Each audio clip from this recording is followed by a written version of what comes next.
En La danza de las sombras, cuyos 2 tomos sirven para evidenciar la grandeza y el espíritu combativo de Alcides Arguedas, dicho autor recuerda a otro hombre de letras que, como lo hizo él, batalló en contra de la tiranía. Me refiero a Juan Montalvo, escritor ecuatoriano que concentró sus recursos intelectuales para cuestionar, combatir el régimen de Gabriel García Moreno. Fue tan resuelta su postura que cuando ese gobernante murió, a quien consideraba además un autócrata, dijo que su pluma lo mató. Así se nos recordaba que al final, siendo acertadas, las ideas se sobreponen a cualquier afán de inmortalidad gubernamental. Hoy hablaremos del Ecuador y fundamentalmente del presidente Rafael Correa. En otras palabras, abandonaremos el recuerdo del autoritarismo del siglo XIX para contemplar un fenómeno similar que tiene por desgracia aún vigencia. Para ello nos acompaña vía Skype desde Ecuador una de las liberales más importantes de Latinoamérica, doña Dora de Ampuero, quien tiene estudios de economía y sociología, siendo además fundadora y directora del prestigioso Instituto Ecuatoriano de Economía Política. Muy buenos días, Dora, y gracias por estar en Contraviento y Marea. Muchísimas gracias por la invitación, Enrique. Es un placer estar contigo y felicitarte por ese trabajo tan importante que ustedes realizan. Las ideas son fundamentales y este trabajo que nosotros hacemos y en el que veo que tú estás incorporado y trabajando tanto es importantísimo para nuestras sociedades. Como tú lo manifestaste al introducir el programa, Montalvo fue uno de los líderes de nuestras ideas liberales, porque si analizamos un poco la historia, Enrique, nosotros, como muchos de los otros países latinoamericanos, hemos transitado en una ruta de autoritarismos y caciques y siempre destrozando las libertades. Pero ahora creo que pocas veces hemos tenido así un periodo tan largo, 10 años, en que se nos han denostado todas las libertades, poco a poco. Este señor Correa, en un par de años, desde que inició, hizo lo que el venezolano Chávez le tomó 10 años hacerlo. O sea, fue un alumno muy distinguido de todas estas prácticas que destrozan nuestras instituciones. Sin embargo, antes de Correa, contrariamente a lo creído por todos aquellos que alberan un espíritu revolucionario, había un pasado y existieron años que, al margen de lo planteado por quienes están en el oficialismo ecuatoriano, merecen nuestra consideración, porque existía una obra político-institucional que, a pesar de las limitaciones y ciertas y evidentes falencias, pues merecía mayor respeto. El pasado antes, entonces, de Correa, sirve también para entender cómo es que llega la conquista del poder, pero por otra parte, cuánto es lo que se había avanzado con el propósito de terminar precisamente con esa deplorable tradición del autoritarismo en Latinoamérica. Sí, tienes mucha razón. Hemos tenido periodos excelentes y solo así pensando en lo que tú dices, nosotros tuvimos el periodo del presidente Plaza, hemos tenido periodos más o menos buenos y cuando se produjo precisamente hace 10 años la entrada de Correa, estábamos en un periodo, habíamos superado el periodo de Mauat, ese periodo trágico de los congelamientos bancarios, de unas excesivas inflaciones, devaluaciones, o sea, todo ese año 99, que precisamente es, Enrique, el momento después de esta crisis, ¿no? De estos periodos de crisis, por lo que hemos atravesado una y otra vez. Después de esta crisis del 99, se adopta oficialmente la dolarización, que para nosotros significó una raya que nos divide entre un antes y un después, tener la dolarización, y que ha sido precisamente esa barrera que nos ha permitido a nosotros alejarnos un poco del modelo venezolano, donde manejan el dinero y el dinero es importantísimo, y eso es lo que han hecho que Venezuela esté como esté actualmente y nosotros no estemos como Venezuela. Me gustaría subrayar precisamente ese punto, porque la dolarización que se vuelve formal desde el año 2000 tiene entre sus principales defensores a usted, Dora Ampuero, también al Instituto Ecuatoriano de Economía Política y a otras personas que se sumaron con el objetivo de que se recuperase la sensatez en materia económica, a pesar de que los discursos antiimperialistas están, por supuesto, intoxicando muchos países desde fines del siglo XIX. Lo que se buscaba era reivindicar la necesidad de que el individuo pueda usar un medio que le permita satisfacer necesidades de manera real, reivindicando esa soberanía individual y no la otra soberanía que en muchos casos solamente sirve con el propósito de obstaculizar lo que uno pueda conseguir por sus propios medios y naturalmente multiplicar las miserias. Exactamente, Enrique, exactamente. Eso, entre las cosas que mencionas muy importantes, esto de la soberanía. Porque yo te quiero decir que el tema de la dolarización en el Ecuador, aunque se oficializó un 9 de enero del 2000, fue un proceso de abajo hacia arriba. Eso es lo que lo hace tan importante y lo hace que para nosotros y para los estudiosos y gente como de afuera, como Steve Hanke, etcétera, dice que nosotros no hemos hecho todavía la suficiente estudio de este orden espontáneo que surgió entre el pueblo, que ya no soportaba más, ¿no? Y que nos interesa mucho relevar eso, que fue la gente ya estaba dolarizada. O sea, todo este grupo que, como tú mencionaste, el instituto, un grupo de economistas, lo que hicimos fue hacer ya los estudios, tomar esa sensación de la gente, ese feeling de que ya no soportaban más. Y eso es lo que hay que llegar, que un momento en que yo no soporta más y ir al cambio.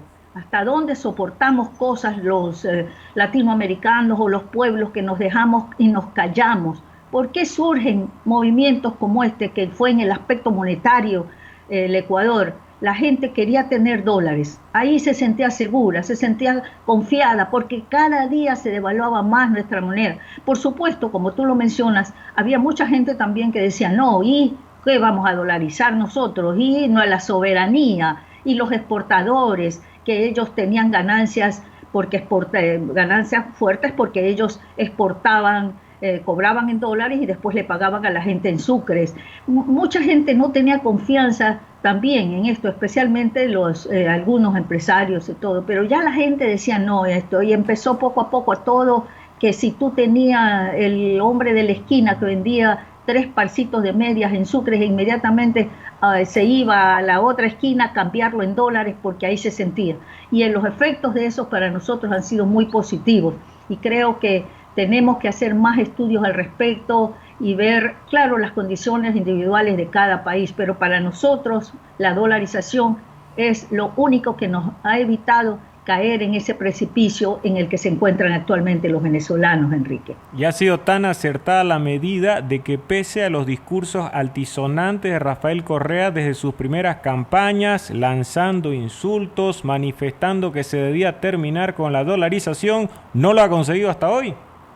Así es, pues ese es un punto muy importante. Desde el principio de él, por supuesto que tenía que hacer, ¿no? Porque en cierta forma, no totalmente tampoco, pero es una camisa de fuerza que se ha impuesto y ningún gobierno quiere ponerse camisas de fuerza, en especial Correa, que ha querido todos los poderes investidos en él, pero la gente sabe que la dolarización es muy popular. Y el día en que él se meta contra la dolarización, allí sí va a encontrar muchos problemas. Y la gente, pues, los beneficios que nos ha dado, indudable, hacen que la gente no quiera llegar a tener una moneda para que otra vez la inflación, para que impriman dinero, que es precisamente esa la parte más importante que quisiera Correa. Entonces, él siempre ha dicho, como tú lo manifiestas, que la dolarización es la peor política que se pudo ver impuesto aquí en el Ecuador. Pero a continuación se queda callado, no dice por qué no la quita, por qué no puede, porque ahí sí creemos que sería fatal para hacerlo. Pero no impide que por todas las formas él siempre esté tratando de cómo salirse por la tangente, ¿no? Por ahora, por ejemplo, está queriendo hacer una moneda electrónica. ¿Qué es esa moneda electrónica? que tú depositas algo suponte depositas $30, abres una cuenta en el Banco Central con $30 y después tú vas sacando dinero, pagando con esa moneda lo que tengas y vuelves después a poner los $30, como haría cualquier otro en un banco cualquiera, como estamos acostumbrados a tener cuentas y que depósito. Pero aquí la gran diferencia es que en el Banco Central y en cualquier momento puede el presidente Correa decirle al Banco Central, mira, paga a los empleados públicos, no tengo dólares, no tenemos los dólares, pero te voy a dar un documento, un pagaré que yo te voy, y tú emites. Entonces, ese sería el siguiente paso para emitir, y ahí sí va a flanquear la dolarización. Que la dolarización, mientras no se la toca, mientras se deja que la gente maneje sus dólares, de dónde viene, si mi hijo mañana me manda a mí $100 y me los deposita en el banco, nadie tiene que saberlo, yo cojo mi dinero, lo saco, no hay reservas, las reservas están en los bolsillos de nosotros, o sea, no es como antes que siempre tenía el Banco Central que tener las reservas en dólares para emitir los sucres, y de los cuales por supuesto nunca la tenían completo, pero en este caso nosotros no necesitamos reserva, Enrique, es una sensación de tranquilidad que te da con tu dinero, que lo que sea tú siempre sabes, ahora que no es lo super duper que hubiéramos pensado, digamos, porque los Estados Unidos también tiene problemas, o sea, es un Z con vez, y lo que más nosotros anhelamos alguna vez es realmente que no haya una moneda de curso forzoso, ¿no? Que tú puedas trabajar en el dinero que tú puedas mañana al yen o moneda japonesa, lo que sea, que ese sea. Y finalmente un sueño que tenemos los economistas austríacos es un free banking, ¿no? Una banca libre, y que eso nosotros lo tuvimos casi 100 años en el Ecuador, realmente. Entonces eso, pero que después cuando ya se inició el Banco Central, y ahora se piensa siempre dentro de ese esquema de Banco Central, no podemos pensar que haya una libertad realmente de dinero y que cada banco puede emitir los cheques, ¿no? Y nosotros movernos en ese sentido. Ese es uno de los ideales nuestros, Enrique, de todas maneras, pero allí quedan los ideales que alguna vez pueden cumplirse. Los gobiernos socialistas del siglo XXI en Latinoamérica han disfrutado de una época extraordinaria, el boom de los commodities, el aumento de los precios, la demanda de materia prima por parte de China, entre otros factores, facilitaron la llegada de incontables recursos. Ahora bien, a pesar de que, por ejemplo, hasta 2015 en el caso del Ecuador, en apenas 8 años, ingresaron a esa economía 96.629 millones de dólares por exportaciones petroleras, lo que representa el 47% de las ventas totales de crudo realizadas por Ecuador desde 1972. El manejo de la economía fue claramente desastroso, a tal punto que se ha tenido que recurrir a créditos nada favorables protagonizados por China, porque los chinos prestan dinero, pueden citar en 2 o 3 ocasiones a Mao Zedong, pero eso no implica que sus créditos sean menores en cuanto a las tasas de interés. Y ha tenido que recurrir a eso Correa, y por otro lado también a la venta anticipada de petróleo. Exactamente, Enrique. Creo que te voy a felicitar. Has hecho un muy buen trabajo de conocimiento de nuestra economía, porque esa está en el centro del tema.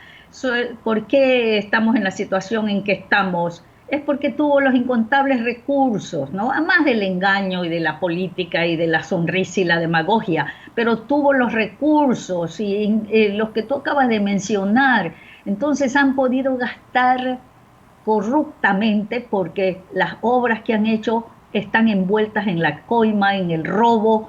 Él menciona las lindas carreteras que tenemos, sí tenemos carreteras, pero como dijo Bastiat, lo que se ve y lo que no se ve, ¿qué hay detrás de todas esas cosas? ¿Qué hay detrás de esas obras faraónicas, de edificios inmensos? Tú vieras los edificios aquí para los burócratas, unas cosas maravillosas, inmensas.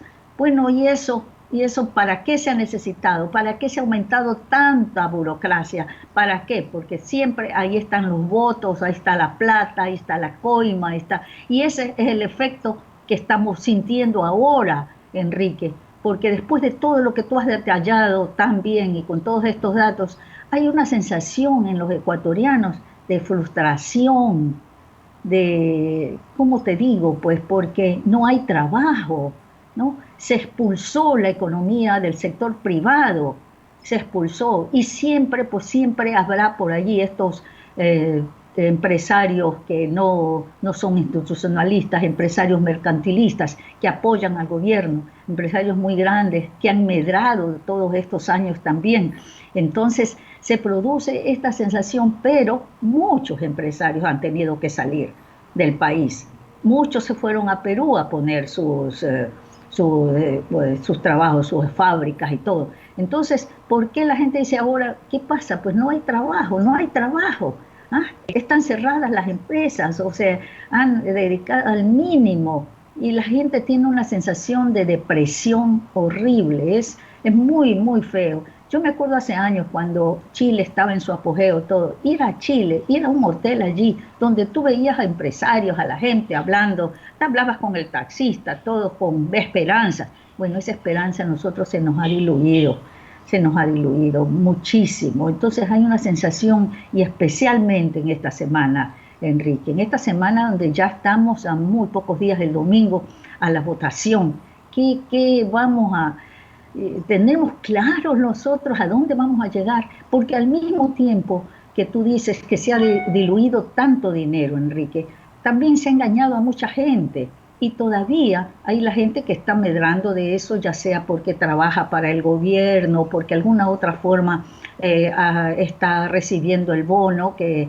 dice el bono que es ahorita, que lo van a subir a $150, el bono a la familia de recursos, para recursos humanos, un nombre que le ponen a cada rato. Pero de todas maneras, todo eso nos cubre de una nube también, donde nos oscurece mucho nuestra manera de pensar. Todavía el gobierno tiene un voto duro, un núcleo fuerte que puede hacer, y ahorita el candidato continuista es el que va adelante, que es Moreno.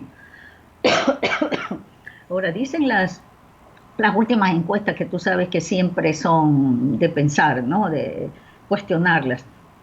Pero de todas maneras ponen a Guillermo Lasso, que realmente es el candidato que más se aproxima a nuestras, siempre entre comillas, porque tú sabes que a los políticos hay que mirarlos con cuidado, pero es el que más habla sobre los principios liberales, sobre la libertad que se nos han quitado, sobre la democracia, la división de poderes, la libertad de expresión, Enrique, tú que estás en esta dura tarea de promover las ideas, de hablar, de persuadir a la gente que la libertad es lo más importante. Y tú tienes allí, veo una cita de Pessoa, que yo también lo he leído bastante y lo admiro. ¿Cómo es a dónde lo más importante que es la libertad? Entonces, ojalá que podamos mirar con esos lentes, y es lo que el mensaje que nosotros decimos, pónganse los lentes de la libertad, piensen, cada uno de los candidatos que están hablando, que están ofreciendo cosas, cuánta libertad le van a dar o lo siguen oprimiendo, siguen pensando. Ahora, por supuesto que en todos estos candidatos políticos no hay muchas diferencias actualmente. Todos ofrecen bajar los impuestos, todos ofrecen bajar el nivel de corrupción, todos ofrecen que van a quitar esta terrible ley de comunicaciones que ha sido espantoso, porque la gente ya no puede hablar por miedo de que el gobierno inmediatamente le va a caer encima y lo pone preso. Entonces, todas esas cosas que ya la ciudadanía no acepta, esas están manifestando los candidatos en una u otra forma.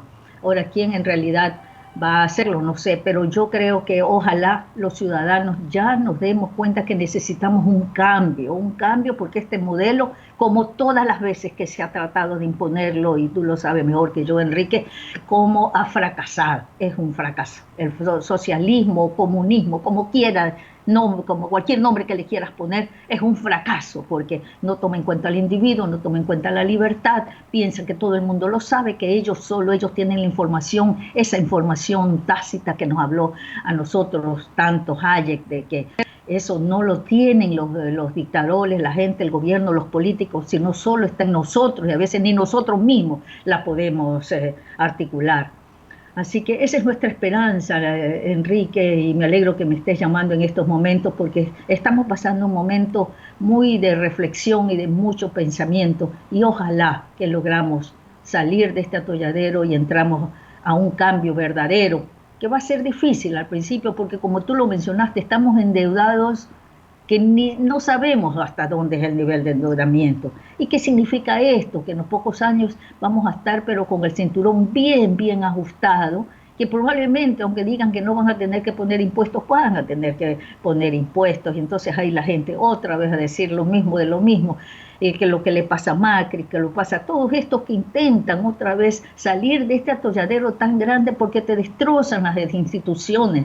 Nosotros tenemos 25 años trabajando en el instituto, Enrique, y toda la vida hemos dicho, ay, nuestras instituciones están débiles, debe haber más libertad, debe haber más libertad, pero comparado, y como tú lo manifestaste también en esto, en la situación actual realmente es muy, muy difícil, y muy difícil de elaborar los detalles de hasta qué punto se han diluido las libertades, hasta qué punto estamos metidos en una jaula.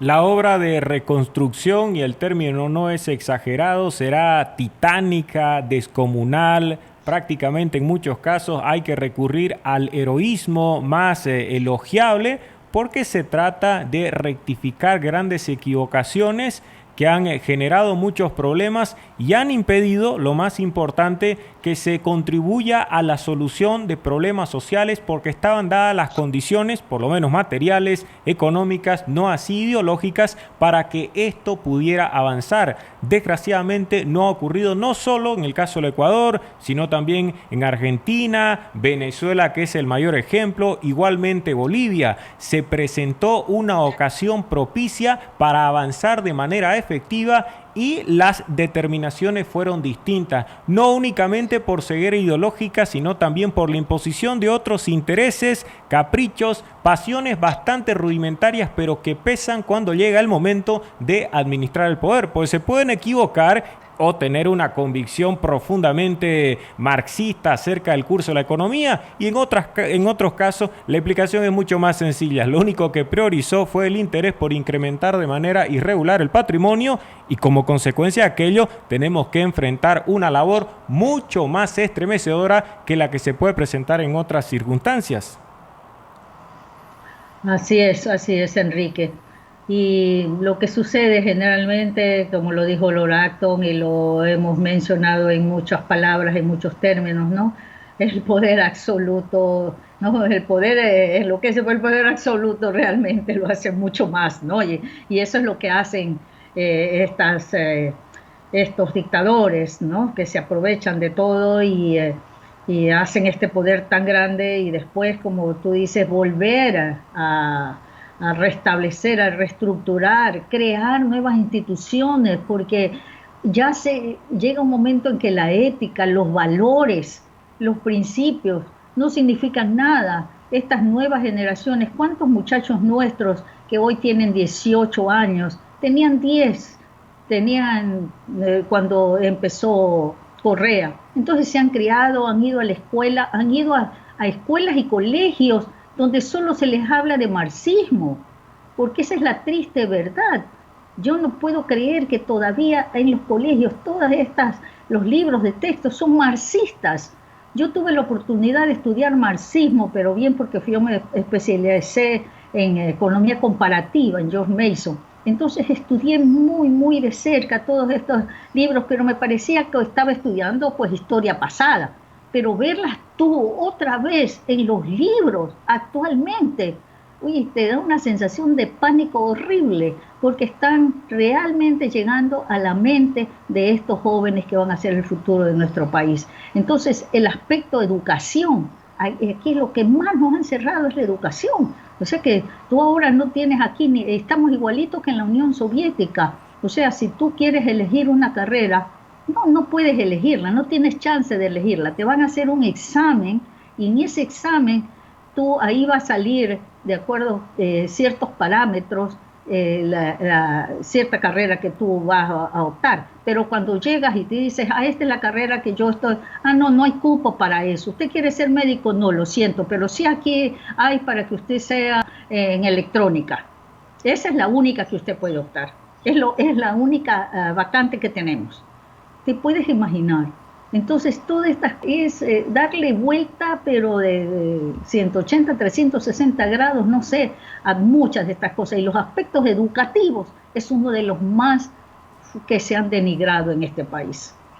Y en el aspecto educativo es que se tiene que colocar el acento porque si bien podemos estar firmemente convencidos de que la libertad es un valor supremo, apreciarla ya pasa por una conquista de carácter cultural. Mientras que las personas no se percaten de su importancia, podrían hasta celebrar de manera ruidosa que se acabe con instituciones o que se lancen varios embates en contra de la prensa, como ha ocurrido durante la larga noche y terrible, además por todos sus efectos, de las presidencias de Rafael Correa. Porque si bien uno puede subrayar el valor que trae consigo ser libre, está el hecho de que lo aprecie. Y lamentablemente muchas personas que tienen derechos políticos, los ejercen, terminan respaldando regímenes que son claramente contrarios a estas pretensiones, principios e ideales. Es cierto que muchos votan impulsados por el oportunismo, usted ha mencionado, hay numerosos ejemplos de empresarios que se suman a incrementar el número de casos ligados al mercantilismo igualmente,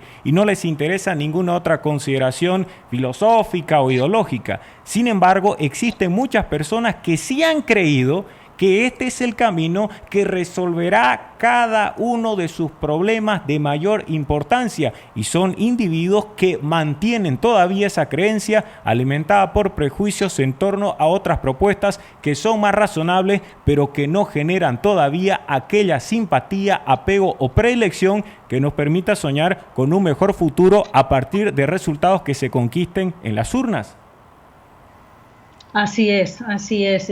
Y tú sabes pues que muchos de los estudios dicen que votamos por las pasiones, ¿no? Que a veces no razonamos, no pensamos y genuinamente creemos que los políticos nos van a resolver nuestros problemas. Y ahí está nuestro gran error fundamental. Y ese es el gran...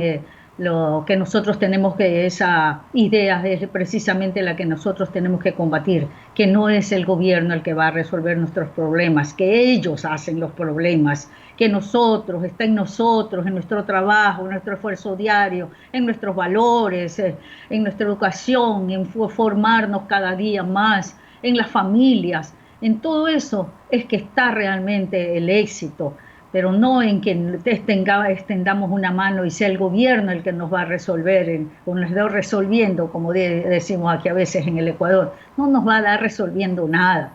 Entonces es en el individuo, y esa es parte de la tarea tan grande que tenemos nosotros entre nuestras manos. Enrique, tú más joven, yo ya en este camino he andado algunas millas, y veo que no es tampoco una cosa de un momento a otro. Esta es una tarea a largo plazo, Enrique, es una tarea que uno va viendo poco a poco. Yo creo que en este momento sí vemos nosotros aquí, especialmente aquí en Guayaquil, donde el IEP ha trabajado mucho, muchos jóvenes liberales. Hace 25 años no se hablaba ni de Hayek, ni de Mises, ni de todos estos grandes liberales. Hoy, que la mayor parte te lo puede entender, te lo puede saber, y especialmente con esta venida de las redes sociales y todo, donde se transmiten tantas ideas. Entonces es esa cuestión de las ideas, Enrique, ahí es donde está nuestro trabajo, en que tenemos que poner todo nuestro esfuerzo, y sabiendo que esto no es de la noche a la mañana, pero que en algún momento se van a caer los muros, que en algún momento la gente va a pensar, o aún con esa teoría del péndulo, de que se llega por un lado y otra vez volveremos a las libertades. Pero esta lucha de la libertad, Enrique querido, es una lucha eterna. Y que demanda en este caso gran paciencia, porque si hay fortuna habrá segunda vuelta y hasta se podría lograr la victoria de Guillermo Lasso, del movimiento Creo, que es la principal fuerza en este caso de la oposición. En cualquier caso, la tarea, ya lo hemos subrayado, será muy grande y generará la necesidad de que los ciudadanos esperen, actúen con prudencia y tomen conocimiento de que la obra que se tiene que emprender es gigantesca. Entonces, en estos casos, se sugiere la notable y precisa virtud de la prudencia, que es lo que está pasando en Argentina y que es lo que me imagino sucederá también en Venezuela, porque de lo contrario, en poco tiempo encontraremos nuevamente movilizaciones callejeras, el deseo de que se acabe con un régimen, de que se produzcan sucesiones violentas, y ya lo dijo usted, en el caso de Ecuador, en 7 años tuvieron 4 presidentes y una situación de marcada inestabilidad a veces incluso sirve para que otros se aprovechen de las circunstancias y se queden largo tiempo en el poder. Así es. Tú retratas una situación por la que hemos pasado todos nuestros países en América Latina y muchos países del mundo, ¿no? Eso sucede, pero ahora, en esta semana y el 19 de febrero, nosotros tenemos esperanza que esta situación termine, digamos, que se inicie ya. Depende de nosotros, Enrique, depende de los ecuatorianos. En estos momentos sí está en nuestras manos, está en nuestro destino, que termine esta década perdida, esta década que fue tan mala para todos nosotros, y que iniciemos un camino cuesta arriba, porque va a ser duro, pero vamos a necesitar de mucho valor, de mucha paciencia y de las ideas, de que sabemos, que logremos entender, Enrique, que ese es el camino que debemos andar, el camino de la libertad, del respeto al individuo, de tener una división de poderes, que no haya un quinto poder, que se imaginó un quinto poder, que no haya todas esos insultos a que nos acostumbraron, al odio, porque ha sido una época en que se ha manejado a través de los odios, ¿no? Y eso es parte del ser humano. Entonces hay que volver a la paz. Los liberales somos pacíficos, más que nada queremos la cooperación, sabemos que es a través del intercambio, de los comercios libres. Esa es una base fundamental dentro de un marco jurídico de respeto a los demás, y que haya una ley para todos, no para un grupito sí, para otro grupito no, y la libertad de expresarnos. Con pocas cosas nosotros podemos salir adelante si logramos persuadir a la gente, y en eso tenemos que dedicarle mucha atención, especialmente a los jóvenes que están saliendo ya al mundo empresarial, al mundo político, al mundo real. Desde luego estaremos con ustedes el día domingo, tratando de que a la distancia se advierta nuestro entusiasmo y respaldo a la cruzada que lleva adelante hace varios años el Instituto Ecuatoriano de Economía Política, y a las elecciones que se convierten en la ocasión propicia para iniciar un cambio de rumbo tan necesario cuanto saludable. Ha sido un gusto, Dora de Ampuero, una liberal connotada en el ámbito de América Latina, y espero que próximamente vuelvan estos contactos para conocer de mejores noticias de lo que sucede en el Ecuador. Gracias por esta oportunidad, Enrique. Reitero mis agradecimientos profundos por esta oportunidad que me das de esta querida Bolivia, que también sufre mucho como nosotros con dictaduras, y que ya llegará un momento en que van a salir, y espero la oportunidad de volver a estar contigo y que también compartas los pensamientos de los jóvenes que trabajan con nosotros, que están siempre dispuestos a compartir y a hablar con personas como tú. Muchas gracias, Enrique. Tan fuertes como las verdades. Hablo de bares, hablo de jardines, hablo de puentes que unen a la gente corriente y los transforma en algo más que una realidad para convertirlos en eternidad. Ciudadanos de un lugar llamado